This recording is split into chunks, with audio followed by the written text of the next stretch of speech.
திருநாமம் திறப்பின் உன்னுளார் விரும்பி எதிர்கொள்ளவே மண்ணுள்ளார் வணங்கும் மறைக்காடரோ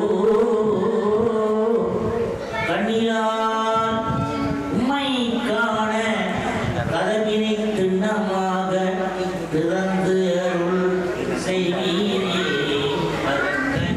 அரக்கனை விரலால் அடர்த்திட்ட நீர் இரக்கமுன்றி நீர் எம்பெருமானிலே சுரக்கும் புன்னைகள் சூழறிந்தாடனோ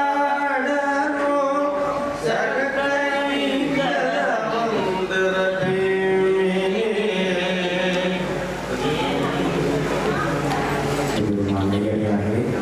இங்கே தீவாராதனை காட்டுகின்ற வேளையிலே நாங்கள் நேரடியாக பெருமானை பார்த்து வழிபாடு செய்யாது பூமியை நோக்கி வழிபாடு செய்யுமாறு கேட்டுக் கொள்கின்றோம். தீவாராதனை கண்ணாடியிலே காண்பித்த பின்பு ஒவ்வொரு அடியவர்களும் இந்த கண்ணாடியை வந்து தரிசனத்தை செய்து கொள்ளலாம். இங்கே உக்கிர தன்மையோடு பெருமான் வீட்டிருக்கின்ற இந்த அற்புதமான வேளையிலே தேவாதி தேவர்களுடைய வழிபாட்டிற்கு நாங்கள் முதலாக வழிபாடு செய்ய இருக்கின்றோம்.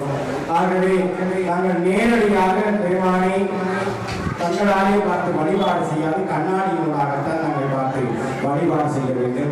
ஆகவே தீபாராதனை காட்டுகின்ற வேளையிலே திருக்கதவு திறக்கப்பெற்று தீபாராதனை காட்டுகின்ற வேளையிலே அனைவரும் பூமியை நோக்கி பெருமானை வழிபாடு செய்து கண்ணாடியிலேயே தீபாராதனை காண்பித்த பின்பு ஒவ்வொரு அடியவர்களும் வழிபாடு செய்து கொள்ளுமாறு உங்களை அன்போடு கேட்டுக்கொள்கிறோம்.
வழிபாடு செய்து அவருடைய வழிபாட்டை தொடர்ந்து இங்கே திருக்கதவு இங்கே நாங்கள் பார்த்திருக்கிறோம். மிக அற்புதமாக நாமக்கரசர் பாடுகின்ற பொழுது அதாவது திருக்கதவு திறக்கப்பட நீங்கள் பாடுங்கள் அதை மூலத்தை நான் பாடுகிறேன் என்று சம்பந்தமாக சொன்னார். அந்த வேளையிலே பண்ணை நேர் மொழி ஆடுவதை மக்கள் அற்புதமாக பாடுகிறார்.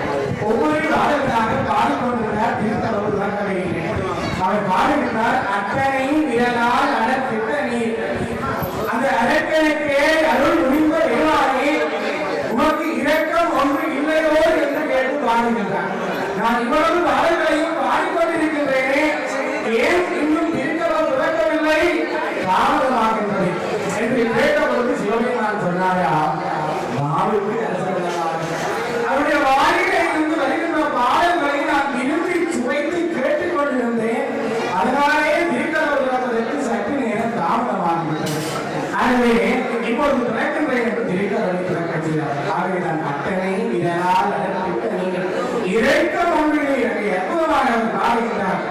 இராவணனுக்கு கூட அந்த அரங்கனுக்கு கூட அருள் புரிந்த பெருமான் அல்லவா. நான் இவ்வளவு வாழ்களையும் நம்பிக்கையோடு பக்தியோடு மனத்தை வாழ்கின்ற பொழுது தாமதமாக என்னை கலவரக்காக வேண்டிக் கொண்டு திரைக்கலத்தை தந்து அது வரலாறு இப்பொழுது ஒவ்வொரு அடியவர்களும் தங்களுடைய திருக்கரங்களினாலே பெருமானுடைய திருப்பாதங்களை நாம் முதலே சொல்லியிருக்கிறோம். சிவபெருமான் நம்முடைய அரைப்பாகத்தை அபிஷேகம் கொடுத்தார். நம் அடியவர்கள் கேட்டார்கள், அதில் அரைப்பாகத்தை நீ எனக்கு தாருங்கள் என்று உடம்பை கேட்கவில்லை. அறையில் அறை என்றால் கால்வானை, அந்த காலை தந்தாய், அந்த திருவடியை தந்தாலே போல் பெருமானே. நாங்கள் திருவடியிலே கிடைத்து விட்டால் எங்கள் வாழ்வு மேன்மை அடைந்துவிடும். ஆகவே இந்த திருவடி தாரை வழிபாடு செய்கின்ற மகோன்னதமான வீரமாக அமைந்திருக்கிறதுனால் இத்தனையே நாட்களாக இந்த அற்புத காட்சியை காண வேண்டும் என்பதானே நாம் எல்லாம் தவறியிருந்தோம். இப்புறவி தப்பினால் பிறவி வாக்கியோ வராதமை என்று அங்கே தாய்மான சுவாமிகள் பாடியிருக்கிறது. நாங்கள் வாழுகின்ற காலத்திலேயே இந்த மகிமை மிக்கிறது காட்சிகளை நாம் கண்குளிர கண்டு ரசிக்க வேண்டும். இந்த விடையை அனைவர்களது அன்பான வேண்டுகோளையும் முன்வைக்கின்றோம்.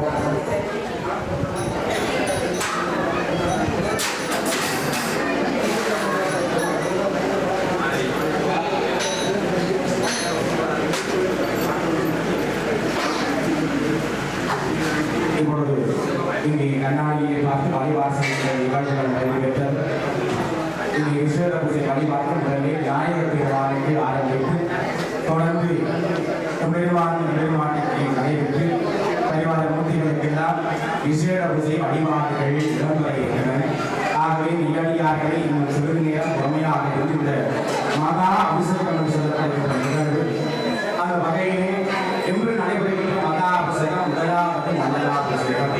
இந்த மண்டலாபிஷேகம் முதலாவது அபிஷேகத்தை கணிதர் செய்து தொடர்ந்து 12 நாட்கள் மண்டலாபிஷேகம் இடம்பெறுகிறது.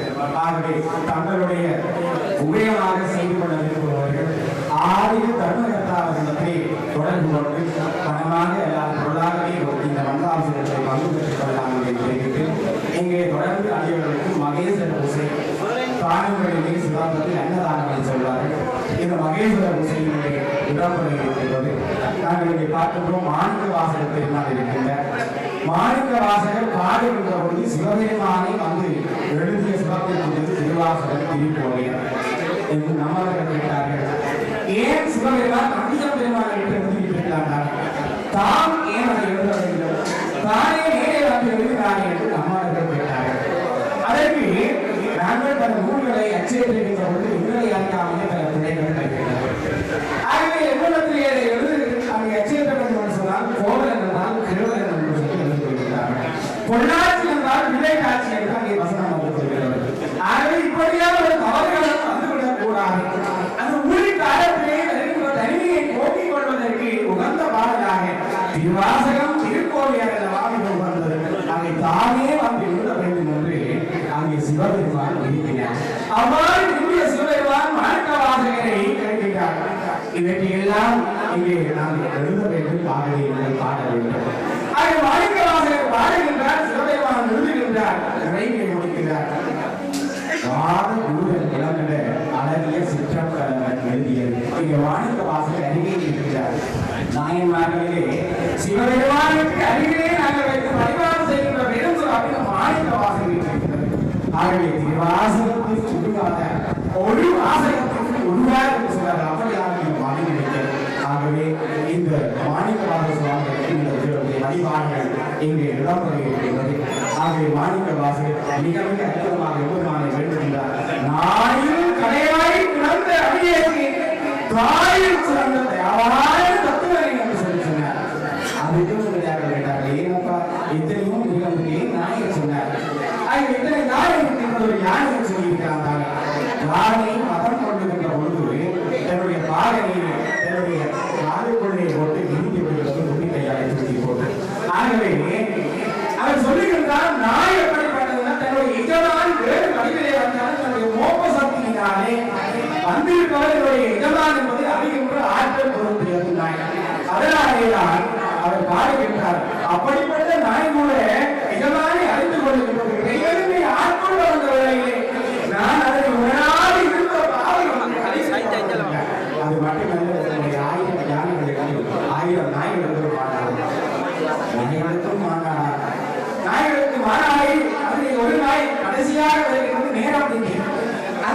நாய் நல்ல நாயை பார்த்து சொல்லி கடைசி நாயை போடுகிறார். இந்த நாய் அந்த நாயை பார்த்து அப்படி சொல்லுகிறார். மாணிக்கவாசகர் சொல்லுவது அப்படிப்பட்ட கடை நாயிலும் கடைப்பட்ட நாயும் கடையாய் கிடந்து அடியிற்கு தாய் கொண்டு தேவான கட்டுதலை என்று சொல்லி அங்கே பாடுகிறார். ஏனென்றால் இறைவன் ஆட்கொள்ள வந்த விளையிலே என்னை அதை எல்லாம் உணராது இருந்துவிட்ட பாவியதால் மட்டும் சொல்ல பால் இனி தூக்கும் தாயிலும் சாய கழிந்தே பாவியே உடைய ஒரு குழந்தைக்கு பசிவர போகிறது என்று நினைத்து தாயால் குழந்தைக்கு பால் கொடுக்கிறார். குழந்தை பாலை குடிக்க மதை கொண்டது தாயை கொடுக்கின்றாலே பால் கொடுக்கிறார். பால் குடித்தவர்களை ஆரோக்கியத்தை வருகிறது, பால் குடிக்காதவர்களை சிவலை குடிக்கிறார்கள். குழந்தை சக்தி வளர்ந்தவுடன் அன்னத்தை கொடுக்கிறார். அன்னத்தை கொடுக்கிறவர்கள் குழந்தை விளையாட்டாக கிண்ணத்தை தள்ளி விடுகிறார்கள். தாய் ஓடித்துக் கொள்ளவில்லை, கிண்ணத்தை மீண்டும் சுத்தம் செய்து மீண்டும் உணவை கொடுப்பது ஊட்டுகிறார். உணவு உண்ணுகின்ற வேலையிலே விக்கல் வருகிறது. விக்கல் வந்தால் நாங்கள் தண்ணீரை குடிப்போம்.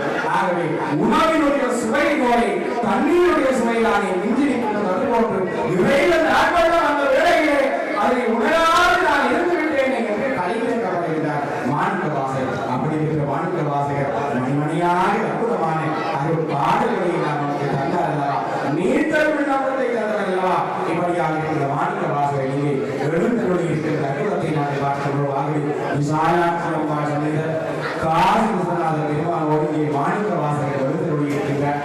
இவ்வாறான இந்த அற்புதமான இந்த மகா கும்பாபிஷேகத்தை நாங்கள் எல்லாம் கண்டு தரிசிக்கின்ற பேர் பெற்றிருக்கின்றோம் என்று சொன்னால் முற்புறத்திலே செய்த பூர்வ புண்ணிய பயன்தான் உனக்கு இப்புறத்திலே இப்படியான அற்புத காட்சிகளை எல்லாம் கண்டு தரிசிப்பதற்கு உனக்கு திருவுள்ளம் கிடைத்திருக்கிறது.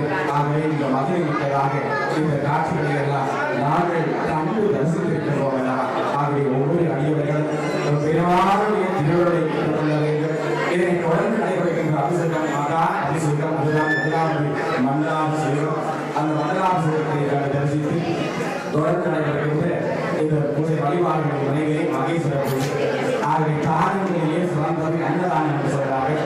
ஆகவே ஏன் இந்த அன்னதானம் சொல்வது, அன்னதானம் சொல்வதற்கு 7 மகிழ்ச்சி சிறப்பு இருக்கிறது. ஒரு காலம் கூட அன்னதானம் செய்த கடனை பெற்றது. மனிதருக்கு இப்படி காலத்துக்கு ஒரு வேணாம், காலம் அன்னதானம் செய்யணும் நம்மவர்கள் கேட்பார்கள். ஒருவரை இந்த காலம் தன்னுடைய குஞ்சுகளுக்கு இடைவெளி தொலைதூரத்தில் இருந்து அந்த உணவு பெருக்கைகளை எடுத்துக்கொண்டு குஞ்சுகளுக்கு கொடுக்க வருகிறது. வலிமை மிக்க அந்த பறவைகள் காலத்தை குறைத்து அந்த உணவை பயன்படுகின்றன. அவை குஞ்சுகளுக்கு உணவு கொடுக்க வேண்டும் என்று தொலைதூரத்திலே இருந்து மீண்டும் அவை உணவு பெருக்கைகள் கிடைக்கிறது.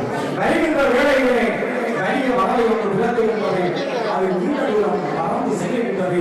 இடையிலே மூச்சை அடைந்து அங்கே கீழே விடுவதற்கு முன்பதாக முனிவர் ஒருவர் அங்கே கவனியத்தை அங்கே வழிபாட்டிலே ஈடுபட்டுக் கொண்டிருக்கிறார். அவ்வாறு வழிபாட்டில் ஈடுபட்டுக் கொண்டிருக்கிற வாயிலே இருக்கின்ற அந்த உணவு பெருக்கை அந்த தீர்த்தக்கண்ணியை முனிவருடைய தீர்த்தக்கண்ணிக்குள்ளே விழுந்தது. அவ்வாறு விழுந்த வேளையிலே அவர் தன்னுடைய திருபூசைகளை எல்லாம் முடித்துவிட்டு அங்கே விரைவாக அந்த தீர்த்தக்கண்ணியில் இருக்கிற தீர்த்தத்தை அவர் பருகி விரதத்தை நிறைவு செய்ய இருக்கிறார். அந்த வேளையிலே அந்த உணவு பெருக்கை அந்த முனிவர் உட்கொண்டு விட்டார். ஆகிய அந்த காகம் பூசைகள் அந்த கீழே விழுகின்றது. கீழே விழுந்த காகம் உயிர்கின்றது. ஆனால் அந்த ஆன்மாவை தேவ கணங்கள் வந்து அழைத்து செல்கின்றன. இன்னொரு காகத்திற்குரிய உயிரை தேவ கணங்கள் அழைத்து செல்கின்றன. அப்பொழுதுதான் நடைபெற்றன. காகம் அன்னதானம் செய்த கடனை கிடைத்தது. தன்னுடைய வாயிலை கொண்டு வந்த உணவு பெருக்கை ஒரு முனிவருடைய தீர்த்தக்கண்ணில் முனிவர் அதை கருதினார். ஆகவே அந்த முனிவர் அன்னதானம் செய்கின்ற பயன் அந்த காலத்தில் கிடைத்தது.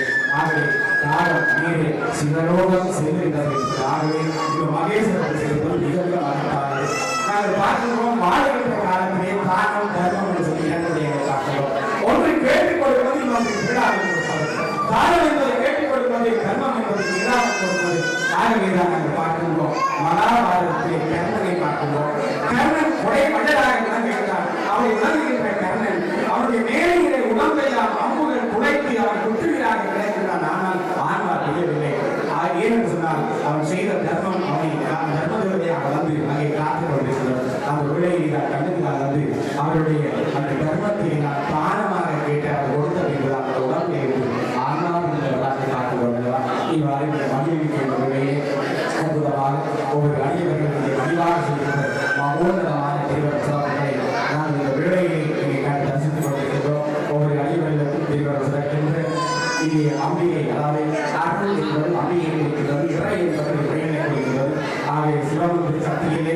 மத்தியில் சிவநிலையம் என்ற வகையிலே ஆகியவர்கள் எல்லோரும் இங்கே வந்து வழிபாடு செய்வதற்கு என்ற வகையிலே விருந்தாளி தேசத்திலிருந்து அங்கே நகரத்துக்கு அந்த